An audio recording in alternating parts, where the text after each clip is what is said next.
The topic of today's reading from the rays of the one light is how democratic is truth. Truth is one and eternal.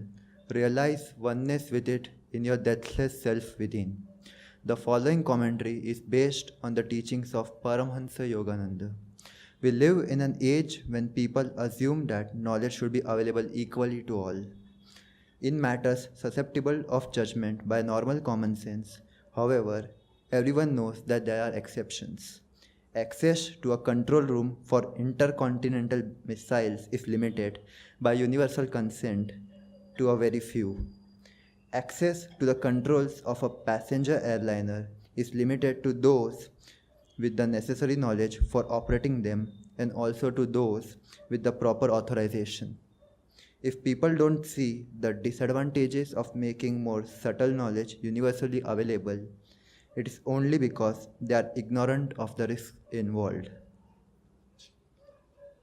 In the case of subtle knowledge, the main disadvantage in making it universally available is the harm it might do to one who isn't ready for it and who might even mock it. True, by mocking truth, he might undermine the faith of a few truth seekers, but then such tests can also be beneficial as a means of strengthening faith. Again, true, the clever doubters' misrepresentation of those truths may dissuade a few seekers from following the spiritual path. But if a seeker is really sincere, he will recognize the truth eventually because it resonates with his own being. No, the greatest problem accrues to the shallow doubter himself. To give him an opportunity to affirm his ignorance might only estrange him even more from the truth, delaying the time when he will turn, as all people must eventually, to the light. Thus, the scriptures advise not secrecy, but discretion in the sharing of the truth. Jesus Christ says in the Gospel of St. Matthew, chapter 7, "Give not that which is holy unto dogs, neither cast ye your pearls before swine, lest they trample them under their feet, and turn again and rend you." And Sri Krishna says in the 18th chapter of the Bhagavad Gita, "Never speak of these truths to one who is without self-control or devotion, who renders no service, who does not care to hear, or who speaks ill of me." Thus, through Holy Scripture, God has spoken to mankind. Om. Om. Om. Hi everyone, welcome. I'm Brahmachari Jemal, very happy to be here this evening. And so we're going to speak how democratic is truth.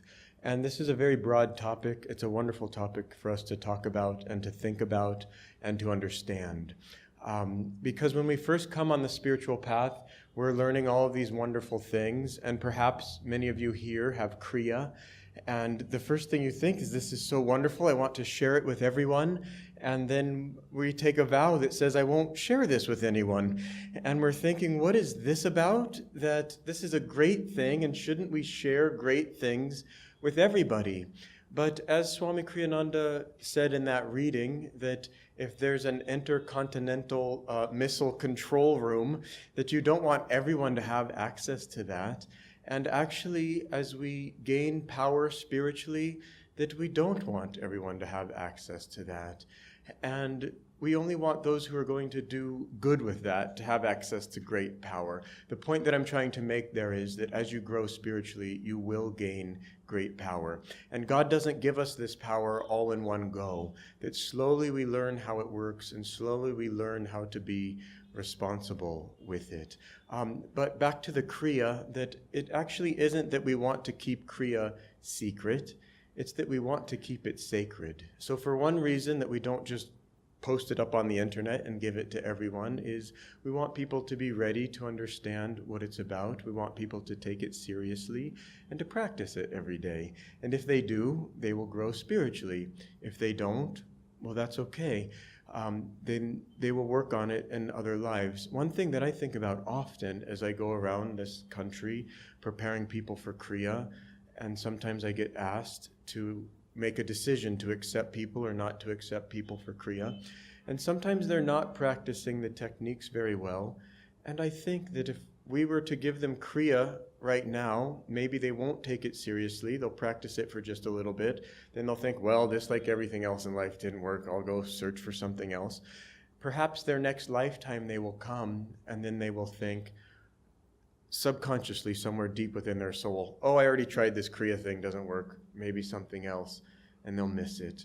And so all of us have a responsibility at some level to be sharing these teachings, but using discretion is the point today on who we share these things with. And it's another point that I want to illustrate with a story from my own life. When I was living out at the ashram, there was a group of boys who came and visited from America.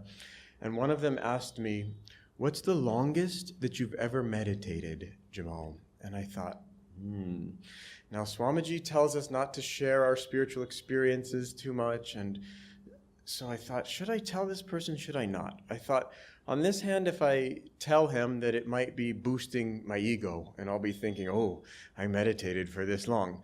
On this hand, I thought, if I tell him, maybe it will inspire him to meditate longer. And I thought, well, if I'm going to make a mistake, I'll be the one to suffer. I would rather err on the side of helping someone else. I'm going to tell him.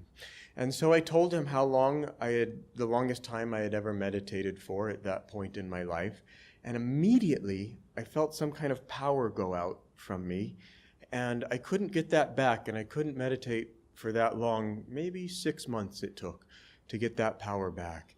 That you see, that time when I meditated for a long time, it wasn't me who was doing it, that it was the Guru meditating through me. And the moment that I said I meditated for this long, it affirmed some kind of ego here where I thought I was the one doing it.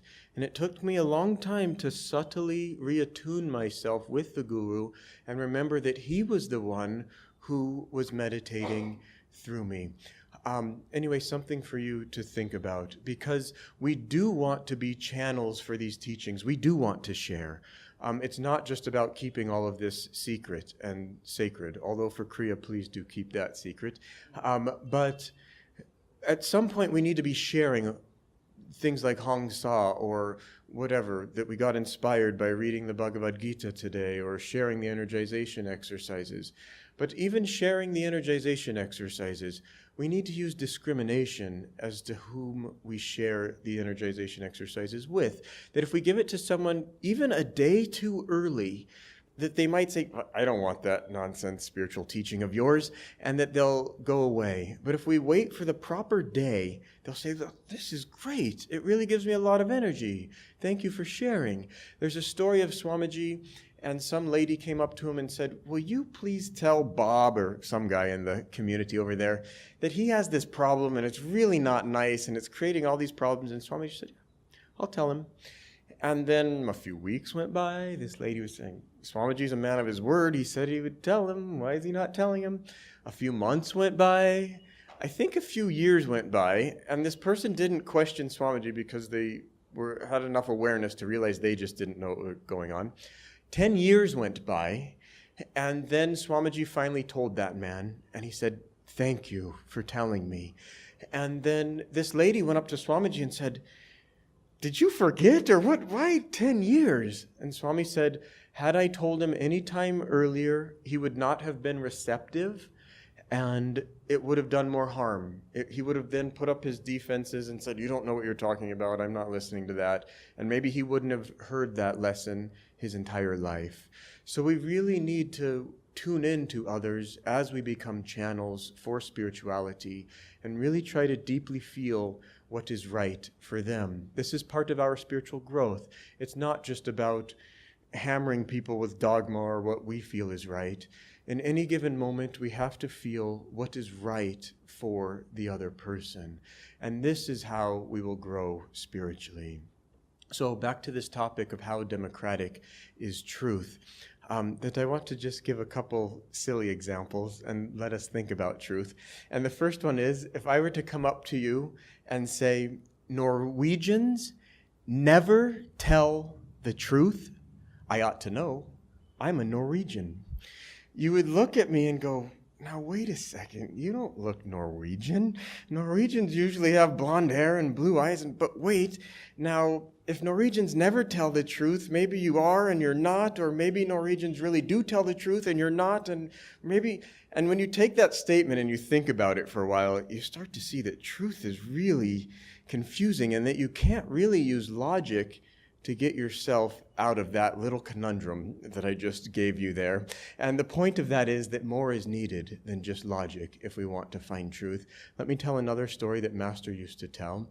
Imagine that a man comes running in here, huffing and puffing, and he says that, and maybe you even know him or something, but somehow you know that he's an innocent man and that he tells you these criminals are coming after me, they're trying to kill me, please hide me.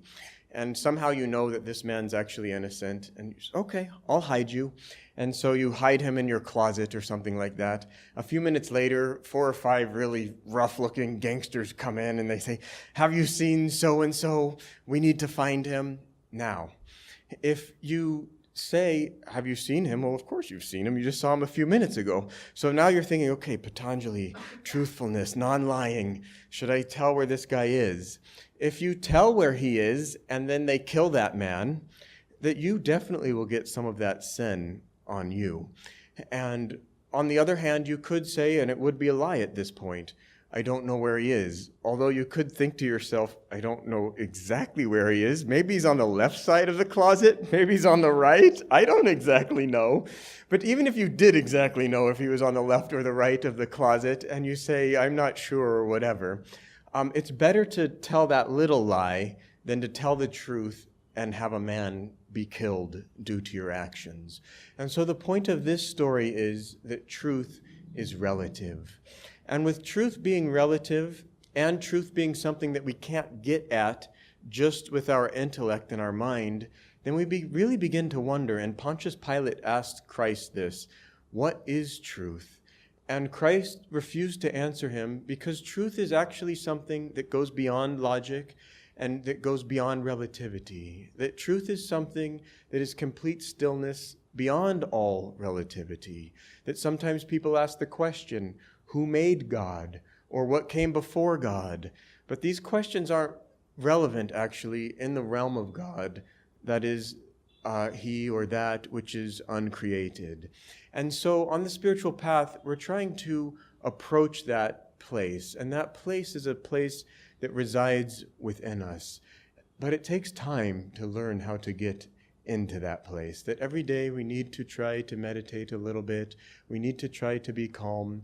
And we need really to stick with it. That if we have this attitude that I will never give up, even if we have bad meditations, it's all right. We need to just keep trying. But if we think to ourselves, I'm a failure, I can't make it, look at this person, he can do it, then you see it's our own selves who put this trap that we seem to be in, but we put ourselves in this trap with the power of our mind.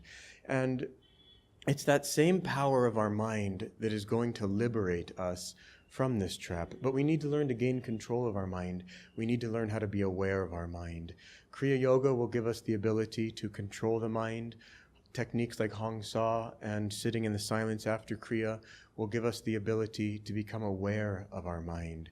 And talking about our mind here a little bit, it just goes into this topic about truth, about sharing truth, how democratic is truth, that actually once you begin to learn the power of your mind, that you need to have a real responsibility with that, and that you really only want to be thinking positive thoughts. Because every thought, even though we live in a jumble, and our minds sometimes are a jumble, and they're going all which ways, and we're just not sure if it's actually doing something, but it is. It just might not all add up into one direction where we can see where it's going, but it is doing things. And so we need to learn how to be aware of the power of our mind, and we really need to think positive thoughts about people, for people, be praying for people. This actually is one of the secrets of the spiritual path. But what I'm just telling you right here is just words, that you have to go within and you have to learn how powerful your mind is. And then we have to get back out in the middle of the day and we have to experiment. And this world is our laboratory, and we begin to see the power of our words, and we begin to feel the power of our words. And really, feeling is something that can take us to truth, where the mind, the intellect, it can't. And we need to learn how to cultivate this feeling within also, that we live, let's face it, in a rough world out there. And for most of us then, that rough world just makes us just take our heart and just turn it off. And we just kind of build a protective shell around ourselves, and we just think, it's a rough world out there, and I just have to be in my own little world. It's just how it is. But if we can somehow learn how to be giving love to people, even when they're not giving that love back, that we really can grow spiritually. And it's a real trick to learn how to give love. And speaking of truth, we all need to be honest with where each one of us is right now. That the thing that I love about Ananda is that it teaches us to grow from wherever we are. That we don't have to pretend that we're saints today, although that is one trick to becoming a saint quickly. But we can be honest with wherever we are, and we can say, okay, this person does this thing to me and it causes me a lot of harm, and I can smile about it, but I can't pretend just to be giving love anyways. But then we can find other groups of people who we give love, they give love back, and we can strengthen the love within ourselves. And then when we're in difficult situations, we can imagine a barrier around ourselves. That once Swamiji was in a very difficult neighborhood somewhere in California, and he just felt he was protecting himself mentally by chanting Sri Ram, Jai Ram. Once I was in a mall in Delhi. It was very, very just Rajasic, and I was with some other brahmacharis, and we were all feeling this Rajasic energy and just wondering how were we going to kind of keep our energy maintained in sattvic on the inside. And I saw one of the brahmacharis, and he was just walking through the mall just saying, Om Tat Sat, Om Tat Sat. And I was thinking, I'd be so embarrassed. But everybody in the mall was so Rajasic that they just didn't even notice him anyways. And then by the end, I was a little bit jealous, and I was thinking, that's a good technique. That's something that can be done. Anyways, that's in the Raja Yoga book. If you're ever in some difficult situation of just chanting Om Tat Sat like that and clapping your hands in front and behind. But even that, you can learn to make a mental protection for yourself as you learn to cultivate mental power. And these things, they are important. And slowly we grow with these things. Don't drive yourself crazy with them. That there's a balance between everything, between our mental power, between our energy body, and even between our physical body. And we're given all of these different things of emotional pain and sickness and health and all the problems that we have in order to grow stronger. And ultimately, first we end up just growing stronger in ourselves, and that's perfectly fine. It's part of the spiritual path that we need to feel that somehow there is a power and that we can use that power to become anything that we want to be and to accomplish anything that we need to do. But as we grow in that way, somewhere in there we begin to realize that there's a power out there that's much greater than our own power, and that's God's power. And we learn how to draw on that power and channel that power. That reminds me, there's a story in the autobiography of a yogi where Master says that the boil on his sister's arm is going to grow and be twice as big. And then the next day, it actually turned out to be true. And then his mother scolded him and said, you need to be very careful with the power of your words.